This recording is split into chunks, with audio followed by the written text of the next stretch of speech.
nombre de Jesucristo le pedimos que nos perdone por nuestros pecados y que reciba la ofrenda de la sangre expiatoria para que usted limpie, Señor, esta iglesia local.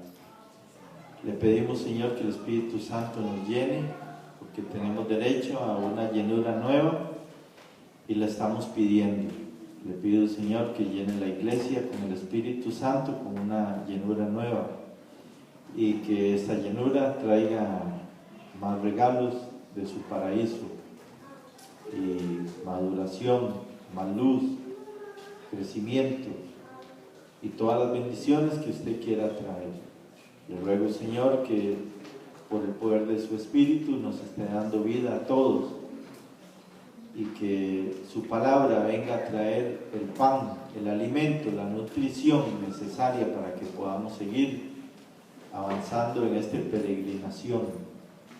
Y le damos gracias, Señor, sabiendo que de su mano vamos a recibir bendición. En el nombre de Jesús, amén. Amén.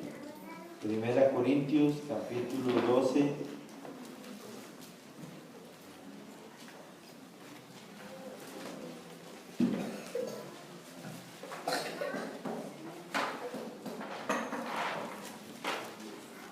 Esa carta de Pablo a los Corintios es una carta fenomenal porque es la primera carta a una iglesia que no tiene pastor, no sigue el patrón de la iglesia de Jerusalén y por lo tanto se presentan problemas que Pablo resolvió por la gracia de Dios y que pararon el síntoma por 1700 años. El síntoma volvió a aparecer en 1700 y hasta la fecha se mantiene dañando la iglesia local. El síntoma es la división. Y como estamos hablando de la iglesia local y usando las metáforas que son 7 que vienen en la Biblia, para que nosotros podamos entender que es la iglesia local, especialmente en un tiempo donde la iglesia está por salir del mundo y acabar su ministerio, y donde Satanás logró confundir, velar esta idea que era muy clara durante la historia de la iglesia. Y vamos a leer 1 Corintios a partir del versículo 12 de forma antifonal hasta terminar con el capítulo. Dice la Escritura: porque de la manera que el cuerpo es uno solo y tiene muchos miembros, y que todos los miembros del cuerpo, aunque son muchos, son un solo cuerpo, así también es Cristo. Porque todos fuimos bautizados por un solo bautismo para que el Espíritu nos fuera con ellos, y bautizados por íntegros, y a todos nos dio a beber el mismo Espíritu. Pues el cuerpo no consiste en un solo miembro, sino de muchos. Si el pie dijera, como no soy mano, no soy del cuerpo, no por eso dejaría de ser parte del cuerpo. Si la oreja dijera, porque no soy ojo, no soy parte del cuerpo, por eso no sería parte del cuerpo. Si todo el cuerpo fuera ojo, ¿qué sería del oído? Si todo el cuerpo fuera oído, ¿qué sería del olfato? Pero ahora Dios ha colocado a los miembros en el cuerpo, a cada uno de ellos como Él quiso. Repito, como Él quiso, y vuelvo a repetir, como Él quiso. Si todos ellos fueran un solo miembro, ¿qué sería del cuerpo? Pero ahora son muchos los miembros y a la vez un solo cuerpo. Y el ojo no puede decirle a la mano, no te necesito, ni puede la cabeza decirle a los pies, no tengo necesidad de vosotros. Muy al contrario, los miembros del cuerpo que parecen ser los más débiles son indispensables. Aquellos que parecen verse cómodos y con esas vestidas antihigiénicas, con los que a nosotros los parecen tratan con más de pobre. Porque nuestros miembros más honrosos no tienen necesidad, pero Dios ordenó el cuerpo, dando más abundante honor al que le faltaba.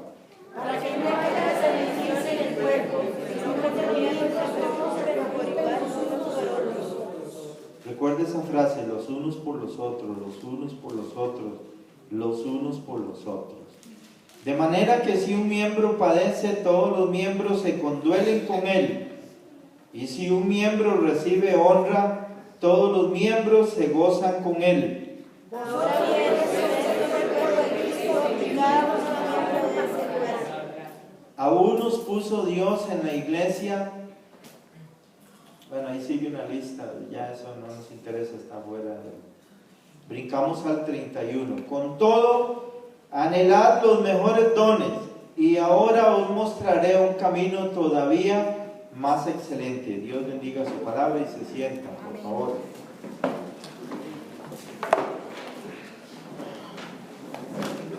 Hermanos, la iglesia es una creación que salió de aquí, del pecho de Cristo. Cuando aquel soldado metió la lanza, de ahí salió la iglesia, del pecho de Cristo. Igual que Eva salió de cerca del corazón de Adán, igualmente la iglesia salió de la última sangre, del último hálito de vida, de la agonía final de Cristo salió la iglesia. La iglesia es una creación, pero la iglesia no podía existir hasta que Jesús subiera a lo alto, presentara el resultado del juicio por el pecado, fuera aprobado y solicitara dones para crear la iglesia. La iglesia no podía existir, no podía ser creada sin aquel debido proceso.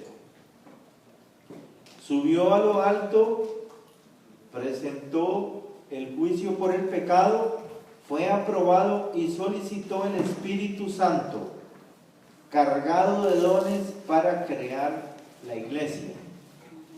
Y la iglesia fue creada, según lo cuenta Lucas en Hechos 2, el día de Pentecostés fue creada, porque así estaba profetizado por Moisés en Levítico 23, que la iglesia iba a ser creada el día de Pentecostés.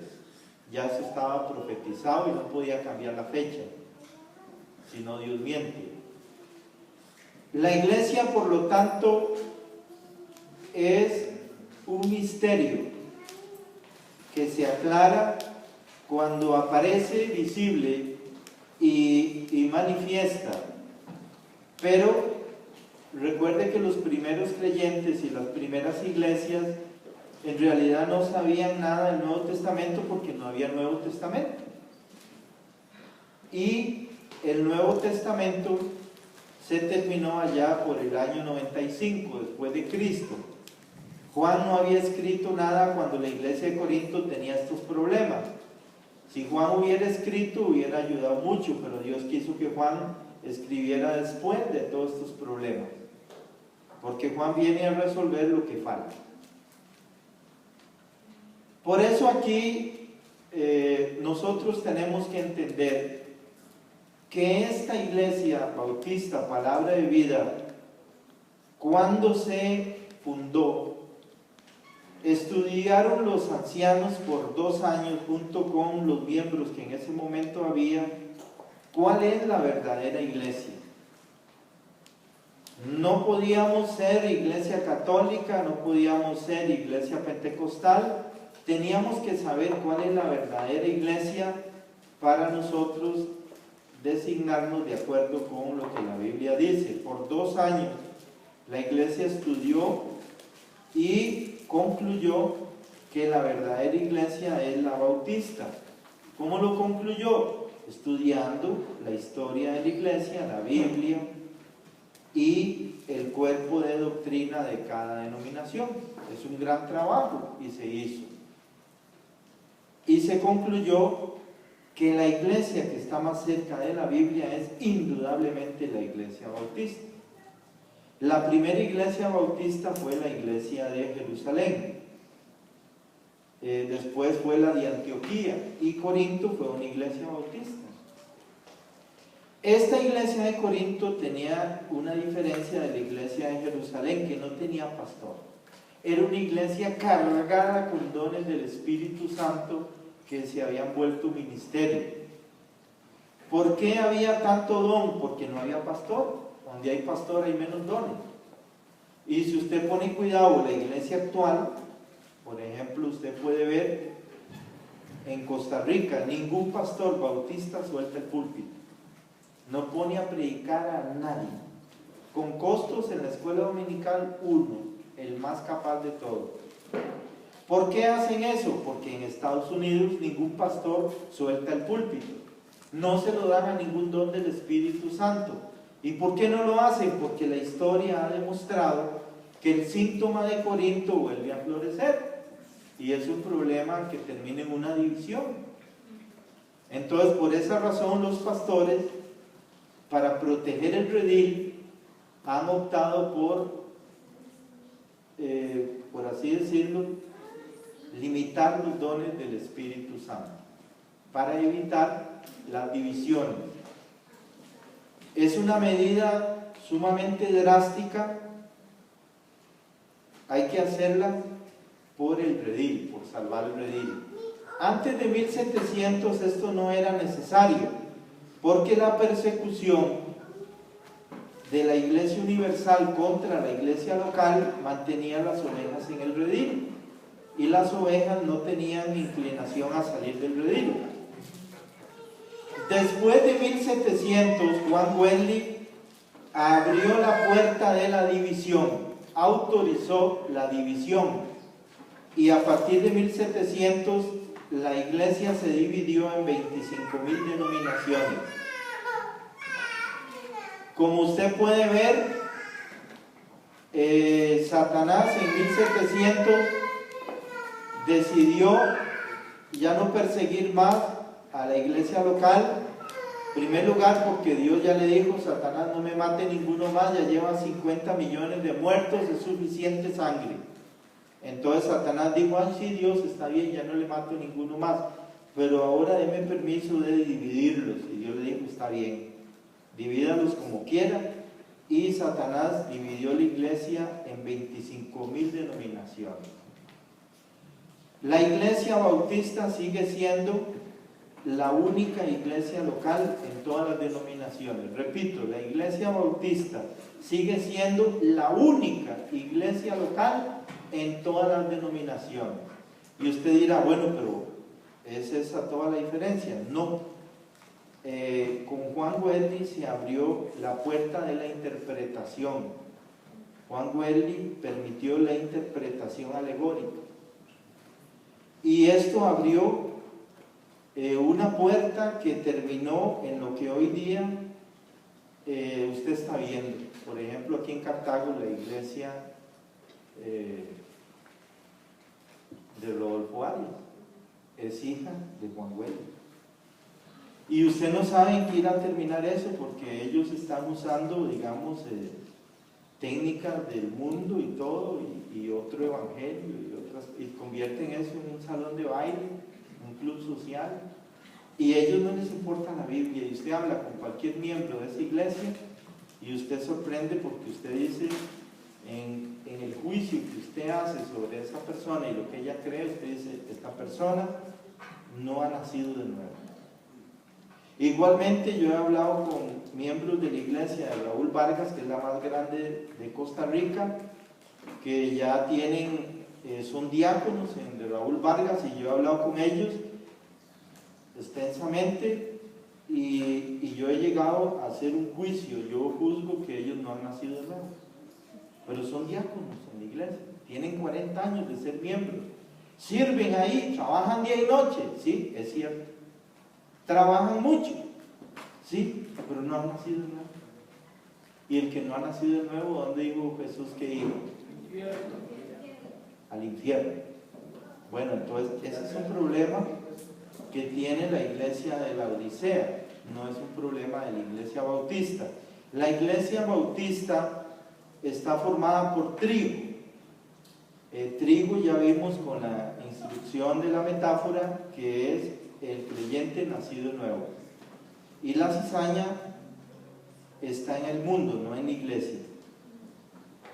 Entonces aquí lo que estamos encontrando es que para poder explicar la iglesia local, prácticamente Dios usa 7 metáforas. ¿Por qué 7 metáforas? Para que nadie entienda nada y que Satanás pueda velar a todo el mundo. Por eso es que el tema de la iglesia local hoy día no se entiende, porque está velado y Dios lo permite.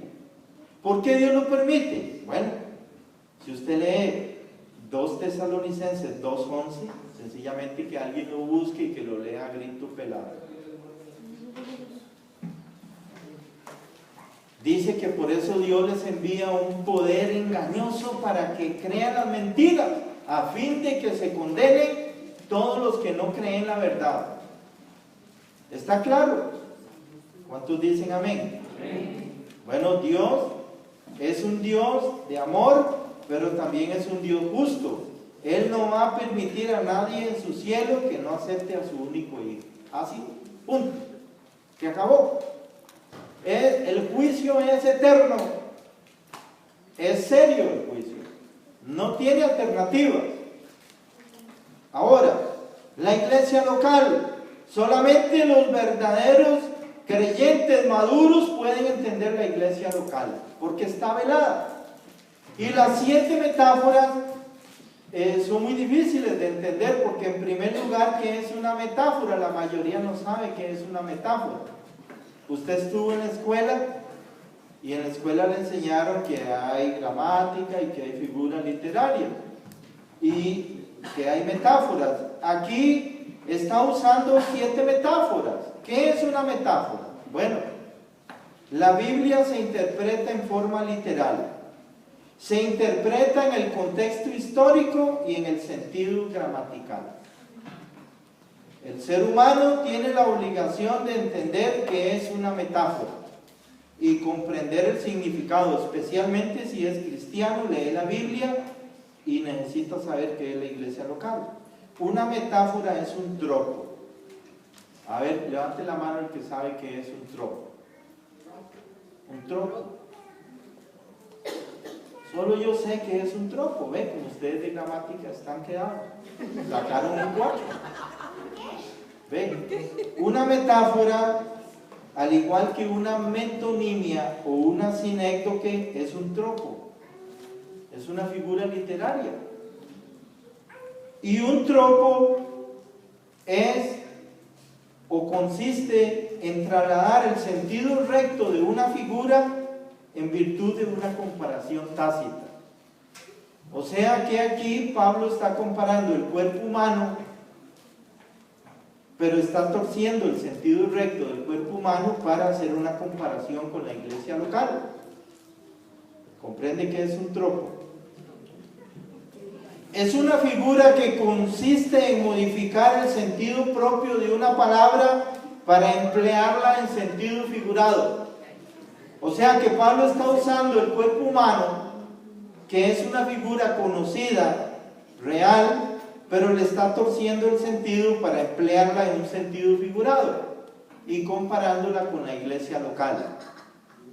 ¿Amén? Amén. Ya saben qué es un tropo. ¿Qué es un tropo? Es una figura literaria que se usa para modificar el sentido propio de una palabra y emplearla en sentido figurado. Eso es un tropo y abarca las metáforas, la metonimia y la sinécdoque. No vamos a hablar de sinécdoque ni de metonimia, que también son figuras literarias. Entonces ya entendimos, por ejemplo, cuando habla el redil. ¿Qué es el redil? El redil son estas paredes. El redil tiene una puerta, y en la puerta es del tamaño del pastor, porque el pastor es el único que puede contener los lobos. Por 1700 años la iglesia estuvo rodeada de lobos que querían sangre, y la obtuvieron 50 millones de mártires. Por eso en Apocalipsis se ve a la iglesia universal como una mujer montada sobre una bestia que es el anticristo, y la mujer está ebria con sangre de los santos. Claro, se ha bebido 50 millones por 6 litros que tiene cada cuerpo de santo. ¿Cuántos litritos se ha bebido esa mujer? Está borracha, ya no le cabe la sangre, se empachó. Ya Satanás recibió órdenes: no más sangre de mártires. Dios no quiere más mártires. Entonces Satanás dice: bueno, está bien, trato nuevo, déjeme dividirlos, y va a ver que yo se los divido. Y Dios le dice: está bien, vaya, divídalos. De ahí lo logró. Tiene 25,000 denominaciones. Lamentablemente, la iglesia bautista en 1700 se convirtió en la más fuerte de todas, más fuerte que la universal. Pero eso ha declinado, eso ha bajado. ¿Por qué ha bajado? No lo sé, pero ha bajado. Esa fortaleza, sí lo sé. La iglesia pentecostal se paseó en la fuerza de la iglesia bautista. Es la verdad. ¿Para qué vamos a tapar estas tácticas del diablo? Pero entonces, como usted lo ve, usted está en la verdadera iglesia, o si no está en la verdadera iglesia, entonces está en una iglesia falsa. Eso es lo que usted tiene que autojuzgar. Y si usted está en la verdadera iglesia, ya Carlos explicó que la Naos es la iglesia local, o mejor dicho, que aquel lugar santísimo y aquel lugar santo, donde solo entraba el sumo sacerdote una vez por año, o los sacerdotes designados en orden, es la iglesia local ahora. ¿Cuántos dicen amén? Amén. Pablo lo que dice es esto: vea, Corintios, usted no se da cuenta que ustedes son la Naos, ustedes son el lugar santo y el lugar santísimo de Dios.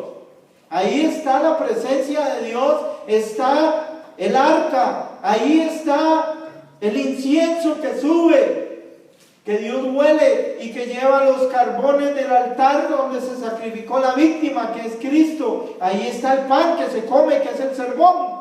El sermón es el pan. Un sermón que usted pierda en su vida es un error, porque usted perdió un alimento celestial. Ahí está el Espíritu Santo en la iglesia local. La iglesia local es el cuerpo de Cristo. Ahora que Carlos explicaba que la iglesia es un edificio, bueno, esa es una metáfora, pero a mí me toca la metáfora del cuerpo. Entonces aquí usted debe comprender que en Corinto había problemas que aquí no hay. En primer lugar, en Corinto había mucho judío, aquí no hay judío, entonces no tenemos ese problema. Segundo lugar, había muchos esclavos. Nuestra cultura ya no tiene la esclavitud, porque la esclavitud es un sistema que estuvo vigente desde Egipto, Asiria, Babilonia, Medo-Persia, Roma y Hitler. Hitler tuvo esclavos. Hitler esclavizó grandes poblaciones de Europa y las puso a trabajar día y noche de esclavos para hacer armas. Él lo hizo. Y cualquiera que tenga el poder de Hitler lo vuelve a hacer, porque la esclavitud es la forma de enriquecerse rápido. Esa es la forma. Y es la forma del anticristo, es la forma de Satanás, de hacer sufrir a otro para dar gloria al hombre. Bueno, estos corintios, Carlos ahora explicó que ellos eran una ciudad principal, ¿Por qué? Porque ellos tenían los juegos ísmicos, ellos tenían unos juegos que eran, como decir, para que usted entienda, ahorita tenemos la Champions League, ¿verdad? Donde juega ahí el Real Madrid y el Atlético, la final. Pero hay otro que se llama la Europa League. Entonces los Juegos Sísmicos eran como la Europa League, eran unos Juegos Olímpicos de segundo orden, porque los verdaderos Juegos Olímpicos se hacían en Grecia. Y estos Juegos Olímpicos eran tan importantes o tan competitivos y tan recompensados como los de Grecia. Y aquí el emperador llegaba a recompensar solo a los ganadores. El perdedor no recibe premio. Como lo dijo ese entrenador italiano, si Keylor Navas quiere ser bueno, tiene que ser campeón de algo, si no, nadie hablará más de él. Si no es campeón de la Champions, Keylor Navas no es nada. Eso lo dijo Fabio Capello, porque eso es el concepto del mundo. Entonces, Dios envía dones. ¿Para qué dones en la iglesia? Bueno, para el bien común. ¿Cuántos dicen amén? Amén. 2, para el adecuado funcionamiento del cuerpo de Cristo. 3, la edificación. Y aquí es donde los pastores sacrificaron todo lo demás por asegurar el síntoma de Juan Wesley, para pararlo antes de que empiece. Por ejemplo, el doctor Stanley puso a su hijo a predicar y después le dividió la iglesia. El propio hijo. O sea que cualquier persona que usted ponga a predicar, le divide la iglesia. Entonces en Estados Unidos lo que hacen es que solo el pastor hace el ministerio.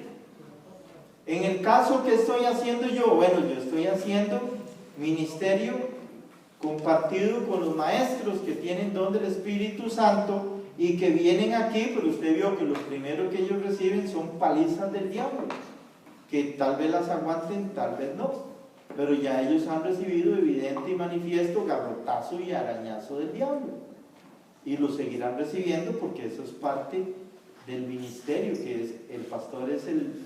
Si los lobos atacan al redil, no pueden hacer nada con el pastor ahí, entonces tienen que matar al pastor, tienen que neutralizarlo.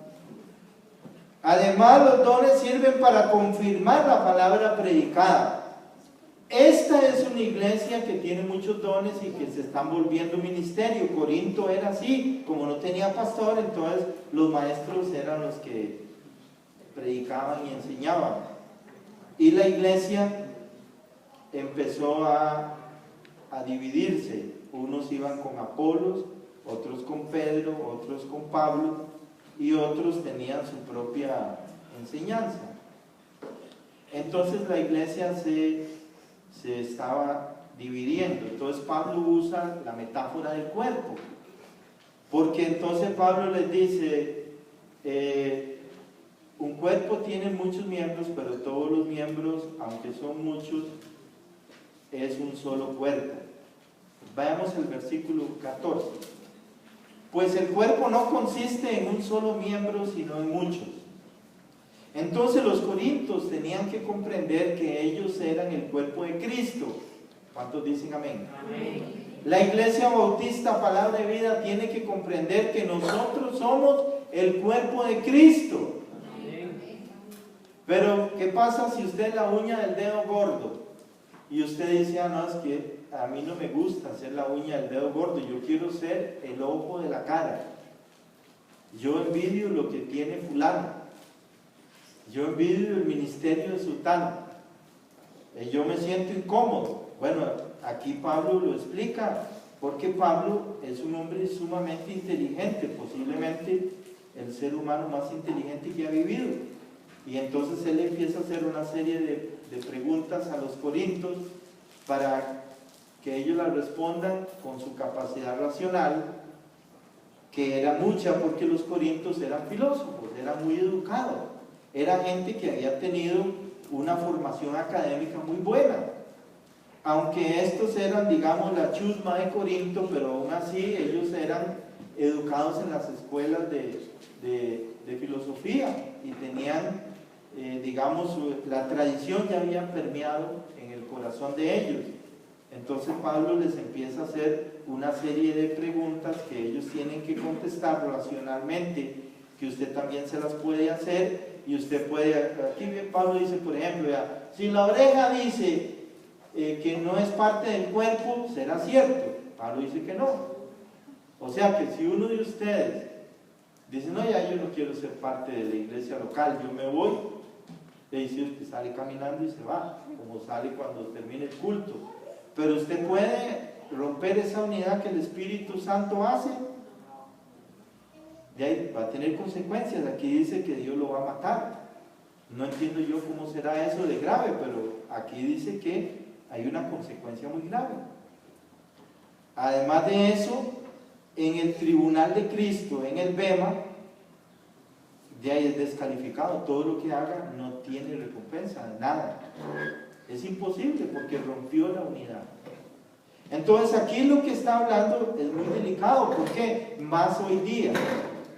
Hoy día, antes yo me acuerdo que en el gremio evangélico, porque en realidad es un gremio, un club social, y es toda una cultura, había una cancioncilla muy popular que decía, no importa la iglesia que usted vaya, si detrás del Calvario usted está. O sea, no importa la iglesia que usted vaya, usted es de la iglesia universal, pero usted tiene que estar detrás del Calvario. Mire, esos himnos, esos coros, hicieron una cultura de ovejas brincando por todo lado, que tal vez ni son ovejas, tal vez son cabras. ¿Y en qué paró esto? De que en Cartago hay 230 iglesias, pero casi no hay iglesia local. Iglesia local, si acaso habrán 8. Las demás iglesias son universales, aunque sean pentecostales, son universales. Y usan el gobierno de pirámide, que es otro síntoma de la iglesia que no es bíblica. Entonces aquí, hermanos, aquí lo que vemos es que Pablo empieza a decirles, vea, Corintios, y ustedes son filósofos, son inteligentísimos, razonen estas preguntas, respóndalas en su mente. Si el brazo de pronto dice que él no es parte del cuerpo, el brazo se me despega y se va. No funciona. ¿Por qué? Porque el cuerpo tiene que estar formado por diferentes miembros y tiene que manejarse al unísono. Tiene que manejarse. ¿Qué gano yo sin piernas? Estoy muy limitado. ¿O qué gano yo sin ojos? No puedo ver.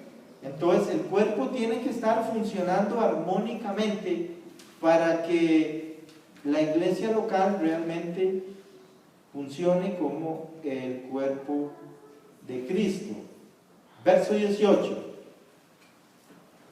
Pero ahora Dios ha colocado a los miembros en el cuerpo, a cada uno de ellos como quien quiso. Ok, pero entonces hay gente que dice, yo estoy orando a ver si Dios me dice en cuál iglesia voy. No, señor, eso no es así. Usted nace en una iglesia local y ahí muere. Eso es como hay gente que dice, ayer estaba con mi hermano y le pregunto, ¿dónde está tu esposa? Ah, no sé. ¿Cómo no sé? Dice, no, ya tenemos 5 años de no tener sexo. Digo, ¿cómo así? Si eso hay que hacerlo todos los días. Y entonces empezamos a hablar del problema de mi hermano y de pronto apareció la esposa y le digo, bienvenida a la comida de pellejo que estamos avanzando. Entonces ella se sentó, yo la senté a la par mía, empecé a conversar con ella y yo le pregunto que me explique qué es lo que está pasando. Entonces ella me dice que ella fue con el esposo a buscar un lote porque le sobraba un dinero. Ella gana 4 millones trabajando en el tecnológico y mi hermano gana 1 millón dirigiendo un colegio no sé dónde. Entonces suman 5 millones y ya estaban tranquilos que la casa se iba pagando y querían comprar un lote pequeño allá en la montaña, no sé dónde, por donde la familia de ella, o de donde ella salió. La cuestión que ella es muy inteligente, no sé en qué, que da clases en el tecnológico y en la Universidad de Costa Rica, es catedrática, pero ella es muy idiota. ¿Por qué es muy idiota? Bueno, porque sencillamente al ir a comprar, el marido le dijo, no compres esto, no lo compremos. ¿Por qué? Porque estás comprando una deuda de 63 millones y lo que estás comprando son unas peñas, o sea, algo que no vale nada, y vas a pagar 63 millones que no tenés, tomando una deuda que te va a costar pagarla 18 años, pero ella metió jugo. Además de eso, la cabeza de ella no podía pensar que al comprar una hectárea en esa zona, tiene que pagar un peón que le esté sacando la maleza y un guarda que le cuide la casa. Entonces son 2 salarios que ella no contó. Y aparte de eso, ella se puso a sembrar y perdió todo. Entonces son más pérdidas y más pérdidas. Entonces siguen los préstamos en la Universidad de Costa Rica, que es facilísimo sacar a los que trabajan ahí, saque, y ahora está. Los 4 millones no han existido durante años y la deuda está igual. ¿Por qué igual? Porque siempre hay que sacar un préstamo sobre otro, más pagar el 9% que es fijo en la Universidad de Costa Rica, y al final, entonces yo le pregunté, bueno, ¿y qué es lo que hiciste con esa propiedad? Dice, se llama la flor de loto, y abrió el teléfono y empezó a explicarme todo lo de la flor de loto, y antes de que me predicara yo le dije, un momentico, no más flores de loto. Mira, pero es que la flor de loto en el Medio Oriente y aquí que allá, y yo qué sé que sí, no más flores de loto. No, ya sé qué es esto. Esa mujer ya se metió en esa tontería del hinduismo. Entonces yo le pregunté, usted sabe todo sobre la flor de loto, pero yo le hago una pregunta, ¿quién creó la flor de loto? Ah, no, se hizo sola. La madre naturaleza, con el pasar de millones de años, fue moldeando hasta que se hizo sola. Le digo, ¿usted cree que tanta belleza se puede hacer sola? Sí, claro, se hizo sola. Entonces, como ven, mi cuñada está al borde de un colapso mental, porque se ha embrutecido tanto por los ídolos y la forma de vida que lleva, que ya perdió la familia, ya perdió el hijo vive por allá, más bien no sé por qué no entraba a la droga, y ella se va solita a dormir ahí en esa montaña, y no sé, ahorita va a llegar un lobo y se la come. Entonces, ¿qué es lo que pasa? Que aquí vemos que estos corintios eran personas, miren, ella debe ser una persona muy inteligente en algo, porque le pagan 4 millones, o yo no sé si será que a los idiotas les pagan 4 millones, no entiendo yo, pero ella gana 4 millones, tiene que tener una especialidad y ser buena en algo, pero ella me dijo, ya he chocado 7 veces este año, o sea que ella está al borde de un colapso físico, ya no puede ni manejar. Entonces ella me dijo, yo tengo que pensionarme y tengo que ver a ver cómo hago. Entonces yo me pongo a pensar, bueno, una vez que ella se muera la enterramos, y esa peña ¿de quién va a ser? De ahí, mi hermano no puede asumir esa deuda, el hijo menos, porque el hijo ni trabaja, o sea, nunca ha hecho nada en su vida, es súper vago.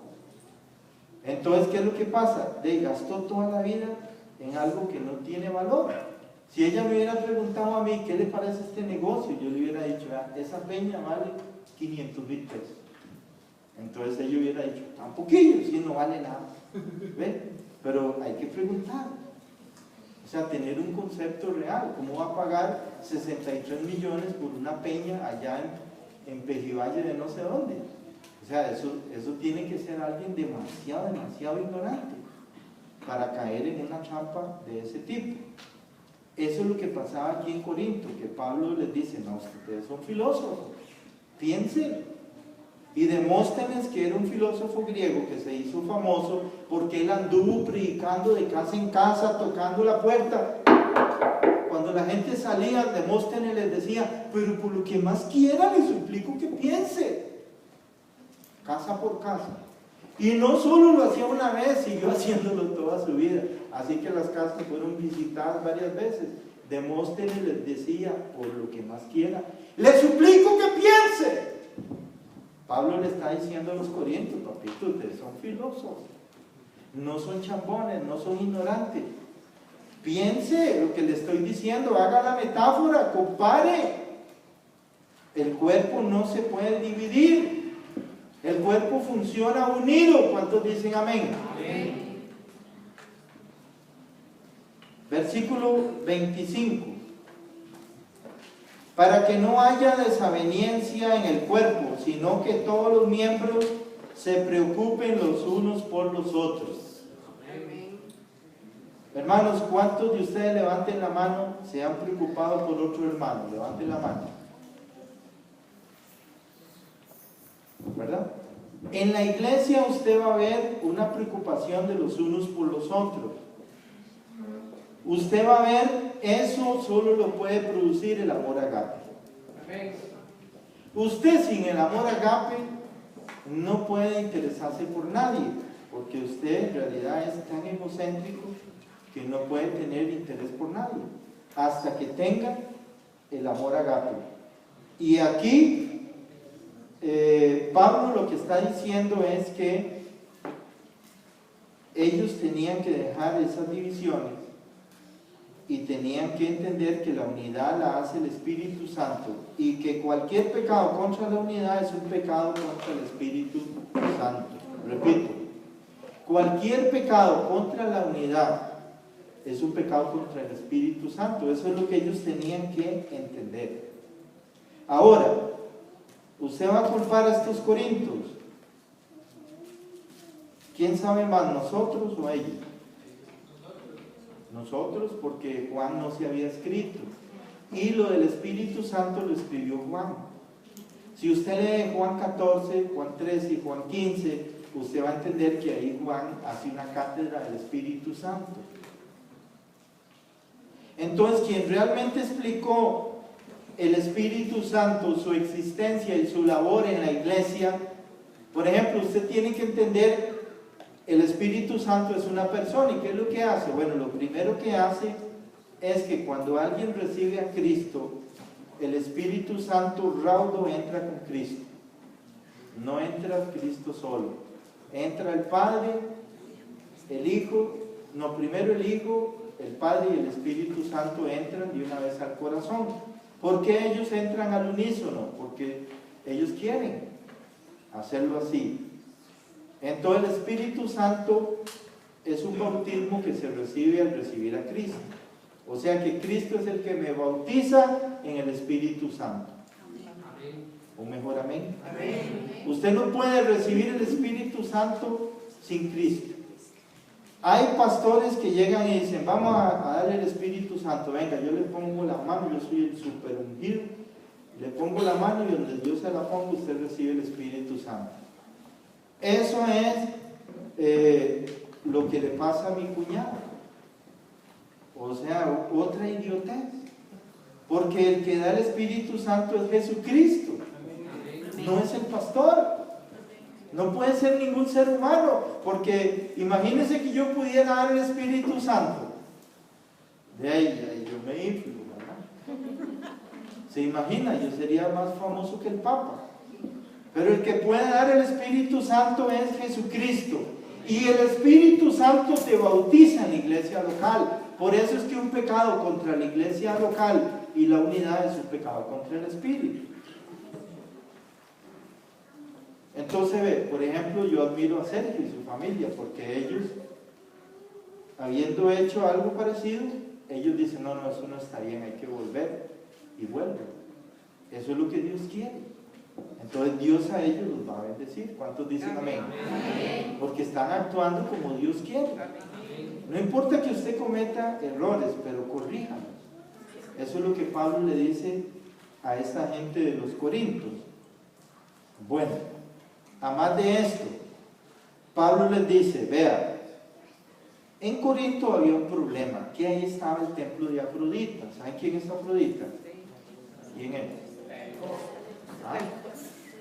La diosa de la pornografía y el sexo corrupto y el placer sexual. Afrodita, la diosa del amor. En Corinto estaba el templo de Afrodita, entonces el culto de Afrodita lógicamente era poner ahí al hombre más guapo de Corinto, desnudo, teniendo relaciones con la mujer más linda de Corinto. Ese era el culto. Y todos bien. ¿Verdad? Entonces, ¿qué pasa cuando todos están viendo? El sacerdote pone incienso por todo lado y en ese incienso está lleno de hachís y drogas. Entonces la gente drogada y viendo aquello, ¿qué les pasa? Que inmediatamente se promueve una orgía, lo cual se daba en el templo de Afrodita. Y claro, el que salía de ese culto después decía, ¿qué culto ese estuvo Dios? Y estos hermanos de Corinto habían estado en eso y les hacía falta. De vez en cuando ellos tenían ganas de volver, pero entonces aquí de ahí Pablo les está indicando de que tienen que tener mucho cuidado porque ha habido una incorporación a la iglesia local que es el cuerpo de Cristo y que eso se hizo mediante Cristo y el Espíritu Santo y que eso es serio, que no puede tenerse así blandamente. Entonces, con estas preguntas, el Corinto, que era un filósofo, ellos razonan y dicen, sí, no puede ser que yo le arranque una oreja a mi cuerpo, no tiene sentido. O que la oreja diga, no, yo no quiero ser del cuerpo porque yo no soy ojo. Entonces aquí es donde hay que tener mucho cuidado. Otro problema que se da en las iglesias, la envidia y el celo ministerial. Entonces los pastores, para quitar eso, mejor no ponen a nadie en el púlpito, solo el ministerio del pastor, que es un don de Cristo y se acabó. Y los dones del Espíritu Santo a la banca funcionen afuera. Bueno, eso no es lo que Dios quería.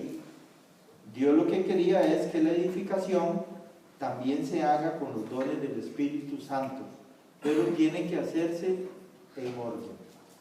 Tiene que hacerse de acuerdo a la voluntad de Dios. Entonces, hermanos, para que usted lo comprenda, antes de 1700, nadie salió de la iglesia local, excepto condenado por herejía, expulsado por excomunión. Pero porque alguien decía, no, yo quiero pasarme de una iglesia para otra y eso no existió. Pero gracias a la Iglesia Universal que mantuvo acorralada en rediles a la iglesia local. Después de 1700, con el advenimiento de Juan Wesley, eso cambió porque Juan Wesley tenía algo que cautivó. Y le voy a decir que era que Juan Wesley se levantaba a las 3 de la mañana y empezaba a trabajar y terminaba a las 12 de la noche, trabajando como loco para Cristo. Y él, eso que hacía a la gente le gusta, ese exceso de pasión por el ministerio. Entonces eso lo que ocasionó fue que, como Juan Wesley se salió de la iglesia bautista y él fue, se convirtió en un ejemplo de pasión por el ministerio, entonces mucha gente siguió los pasos de Juan Wesley para terminar en 25,000 denominaciones. Juan Wesley perdió la recompensa, no va a recibir nada, se lo aseguro, nada, porque lo que él hizo es madera, es pura carne, o sea, eso lo puede hacer uno.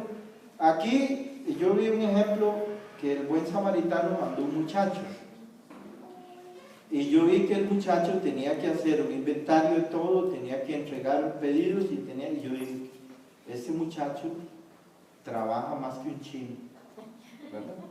Y el muchacho empezó a trabajar y yo estaba conversando con él y yo le quería llevar a conversación espiritual y no lo logré porque para él es más importante entregar cajas y zapatos que Cristo. Es más importante entregar zapatos y cajas que la Biblia. Y todavía entonces yo dije, ¿le trajiste almuerzo? No. Bueno, yo no te voy a dar almuerzo, si quieres te lo vendo, pero yo sé que siempre andas limpio. entonces te voy a regalar una Coca-Cola. Tomó la Coca-Cola, la puso en una mesa y siguió trabajando. No tiene tiempo ni para una Coca-Cola regalada. No tiene tiempo porque él cree que todo lo que está haciendo agrada a Cristo. Y yo quería decirle, mira, todo lo que vos haces no agrada a Cristo y no te van a pagar nada por eso. ¿Por qué? No, ni me pregunte, mejor lea la Biblia en Corinto. Ahí usted se va a dar cuenta que todo lo que usted está haciendo es pura carne, es madera. Es igual que Juan Wesley, es pura madera. Juan Wesley no ayudó a la iglesia local. Abrió una puerta que se convirtió en 25,000 denominaciones, la puerta de la división. Rompió la unidad de la iglesia bautista en Inglaterra. Y a partir de 1700, muchos bautistas abandonaron la iglesia local y se fueron a los metodistas, o se fueron a los congregacionalistas o a los hermanos libres. Por dicha, aquí no hay hermanos libres, solo hay uno. Esperamos que pronto se vaya, ¿verdad? Porque si no, eso se puede convertir en otra levadura. Los hermanos libres son peor que un pentecostal. Son acérrimos enemigos de la iglesia local. ¿Verdad? En Argentina sí está lleno de hermanos libres. Aquí no, por dicha, no han llegado. Entonces, ¿qué es lo que pasa? Que nosotros tenemos que entender que nosotros vivimos rodeados de la iglesia universal, pero estamos infectados de las divisiones de la iglesia evangélica. ¿Cómo nos distinguimos nosotros, la iglesia local, de la iglesia universal? Es fácil. ¿Cómo nos distinguimos de la iglesia evangélica? Es por la interpretación de la Biblia. Ellos interpretan alegóricamente, nosotros literal. Respetamos la gramática de la Biblia, por eso yo tengo que explicarles que es una, ¿cómo se llama? Un tropo, ¿verdad? ¿Ven? Si usted quiere más información del tropo, puede encontrarla en el diccionario de la lengua castellana, ¿verdad? Entonces, como usted ve, eso es lo que la iglesia tiene que entender. Ahora, hermano, no sé usted, pero por ejemplo yo, que he sido rebelde toda mi vida desde que empecé a escuchar a John Lennon.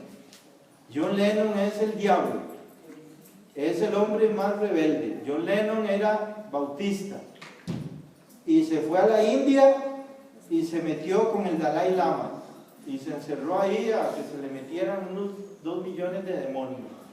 Y luego se vino a Inglaterra y empezó a escribir esas canciones que son tan bonitas, ¿verdad? Déjalo ser,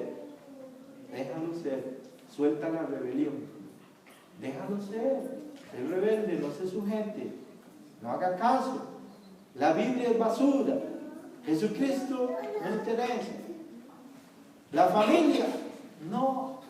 ¿Por qué John Lennon lo mataron? Porque John Lennon intentó destruir la familia, intentó destruir la Biblia, intentó destruir todo lo que Dios ha construido. Él intentó destruirlo y él en un momento dado quería que las 24 horas del día lo escucharan a él, y había mucha gente dispuesta a hacerlo, porque el mundo está lleno de una manada de personas que los pastorea la muerte, y John Lennon quería pastorearlos por televisión.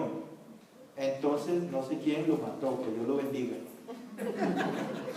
¿Cuántos dicen amén? Amén. Hermanos, esto no es fácil, hay mucho enemigo. Entonces, lo que está enseñando aquí es que esta iglesia tenía que corregir. ¿Cómo se corrigió esta iglesia? Bueno, pusieron un pastor. ¿Para qué? De ahí para ordenar este asunto de los dones y para que estos dones siguieran, pero que tuvieran, orden. Y para que la iglesia siga la edificación, que no la pare, pero que la iglesia no termine como los templos de Afrodita. ¿Qué pasaba en los templos de Afrodita? Que ahí el sacerdote empezaba: tráigame un puro de marihuana. Vayan viendo esa pareja haciendo sexo, vean qué cuerpazos, vean qué bonitos son, qué bellos, ellos son hermosos, y el sacerdote ahí drogado, y de pronto empezaba a hablar en lenguas y a manifestarse y a profetizar y todo. Entonces toda la gente se enervaba con eso y se les metían los demonios. Y los corintios querían hacer eso mismo en la iglesia. Yo no sé si usted ha visto en televisión cómo la gente habla jerigonza. ¿Ha visto en televisión? Que dicen que es don de lenguas.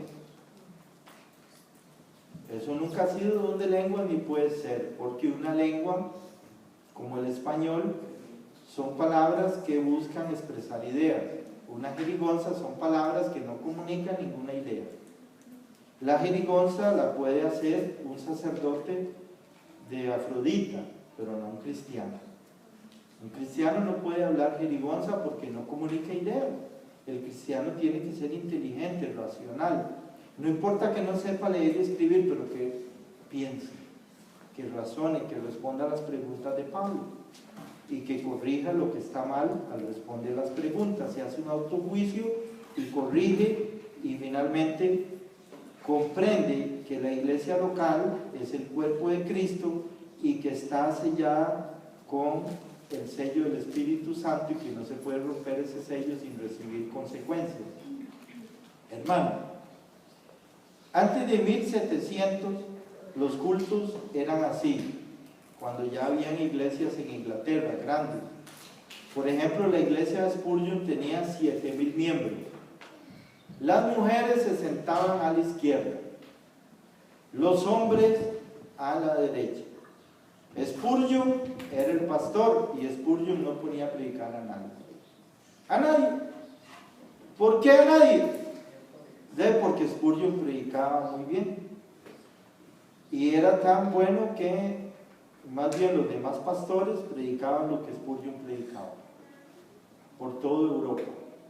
Entonces esa iglesia se hizo poderosísima, fuertísima, y llegó a ser una gran obra en su tiempo, donde salían pastores graduados del seminario y ellos hacían hospitales y orfanatos para ayudarle a la gente que estaba desamparada, y los educaban con la Biblia. Entonces, como ven, la iglesia a través del tiempo ha ido madurando y tiene que protegerse de la influencia de la iglesia universal y de la influencia de la iglesia alegórica. ¿Dicen amén? Amén. Yo les recomiendo que se lean un folleto que se llama El rastro de la sangre. Usted puede hablar con los compañeros del instituto y que leen una copia o que leen la dirección en internet. Léase eso 5 veces para que usted ahí comprenda la diferencia entre la iglesia local, la iglesia universal, la diferencia entre la interpretación literal y la interpretación alegórica, y a través de la historia cuándo se dio esto, por qué y cómo estamos parados hoy día. Hoy en día estamos parados en una bomba atómica, porque la iglesia local está débil. Está débil. Dicen que Benny Hinn llegó a Argentina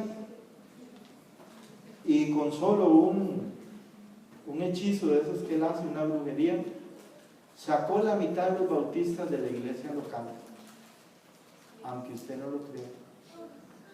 Sacó la mitad de los bautistas de la iglesia local. Benny Hinn, el libanés, hijo de Labán, un hechicero reconocido, un brujo, un falso maestro, falso profeta, falso en todo, se llevó la mitad de los miembros de la iglesia local bautista de Argentina con solo un culto. ¿Qué clase de poderes mueve este hombre? El hijo de Labán. Bueno, hoy día en Estados Unidos prácticamente estuvo al borde de ir a la cárcel por varios delitos, y porque la BBC de Londres lo agarró con la querida en Roma comprando cosas de lujo. Gastó $1 millón en una noche con la querida, y lo pescaron y sacaron fotos y las publicaron en todo el mundo, entonces el hombre se cayó y hoy día se encerró ahí, no sé dónde, en un estado que es más alcahuete, y de ahí no sale porque lo capturan y lo meten a la cárcel por estafa religiosa. Por dicha ya perdió cartelera, pero ese hombre ha hecho más daño que nadie a la iglesia local. ¿Quién financia a Benny Hinn? Bueno, la BBC demostró que Benny Hinn es financiado por el Vaticano. ¿Qué le parece? Bancos de Suiza giran dinero a Benny Hinn de cuentas del Vaticano. La BBC de Londres es la estación de prensa más seria del mundo y más creíble. Y eso fue hecho público. Ayuda del Vaticano para destruir la iglesia local. O sea que, como usted lo ve, la iglesia universal sigue metiendo las uñas por todo lado. Hermanos, el cuerpo de Cristo tiene que madurar y nosotros debemos tomar conciencia de lo que somos en Cristo y empezar a ayudarnos los unos a los otros y actuar como una iglesia local, tener la conciencia clara de qué es lo que somos. Más adelante vamos a abrir un poco el entendimiento sobre el problema del tribunal de Cristo y mejorar, a ver si llegamos a obtener buenas cosas en el tribunal de Cristo. Usted debe seguir pensando en el tribunal de Cristo, qué es lo que nosotros estamos haciendo mal, que nos puede descalificar para el tribunal de Cristo. Amén. Bueno, entonces, hermanos, medite esas metáforas. Piense que las metáforas no son para niños espirituales, son para maduros, porque estas son figuras literarias de algo que usted vio que ya el tropo significa eso, que es poner una explicación de algo que es cambiar el sentido para que se entienda algo de la manera que es la iglesia local, en una comparación, para poder entenderlo un poco mejor. Entonces pongámonos en pie para orar.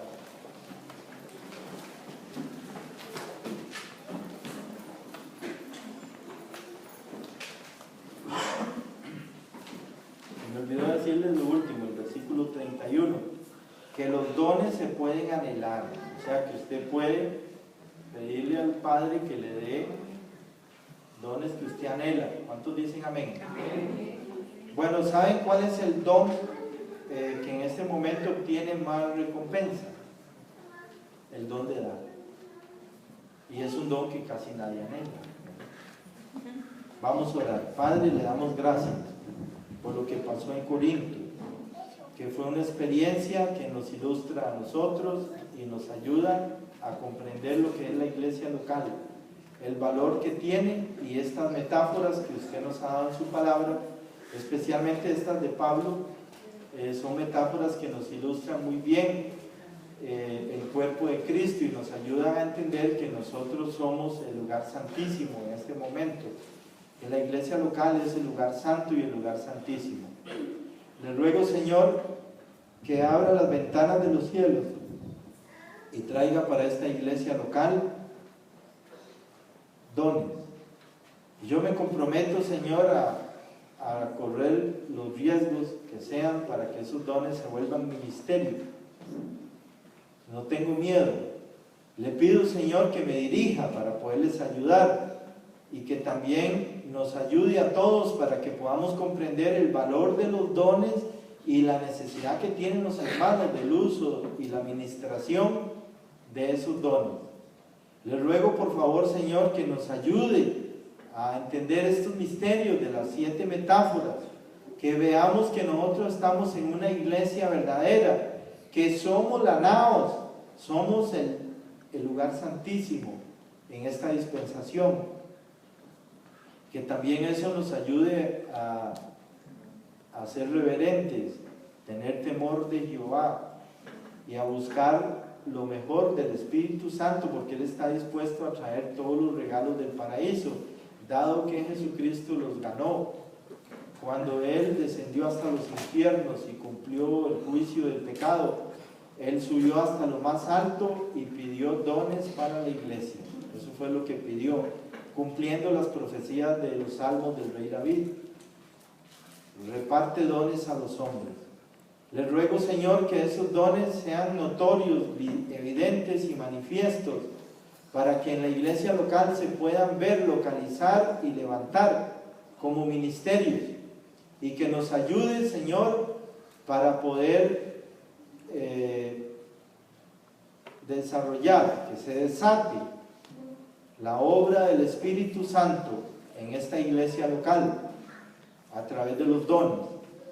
Le pido, Señor, que nos ayude para poder hacer cambios en la iglesia que promuevan esto. En el nombre de Jesús. Amén. Siéntese.